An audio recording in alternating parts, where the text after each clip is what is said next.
পাহিকে মই আজি নমস্কাৰ জনালোঁ আৰু মোৰ ফালে চাই থাকক।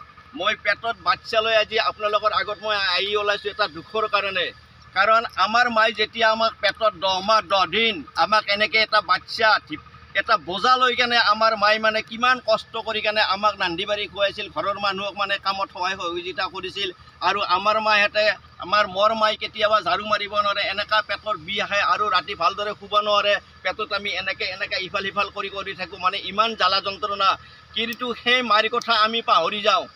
যেতিয়া আমি এই পৃথিৱীত জন্ম লওঁ, ডাঙৰ দীঘল হওঁ, পঢ়ি শুনি ডাঙৰ মানুহ হৈ যাওঁ, তেতিয়া মাক আমি পাহৰি যাওঁ, মাৰ কথা পাহৰি যাওঁ। আমি বুঢ়া বয়সত আমাৰ মাক কুকুৰ মেকুৰীৰ নিচিনা ভাত দিব লগা হয় আৰু সেই বয়সত আমি বৃদ্ধ আশ্ৰমত শুক্লেশ্বৰ ঘাটত এৰি দিওঁ। কিয়?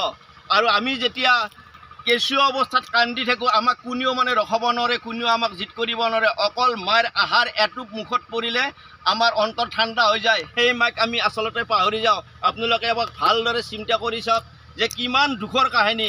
আৰু আমাৰ মাই কেনেকৈ দুখ জ্বালা যন্ত্ৰণা সহ্য কৰি আমাক ডাঙৰ দীঘল কৰি 10 মাহ 10 দিন পেটত ৰাখি কেনে আমাক লালন পালন কৰিছিল, সেই বিষয়ে আপোনালোকৰ জানো অলপো মনত নকৰে?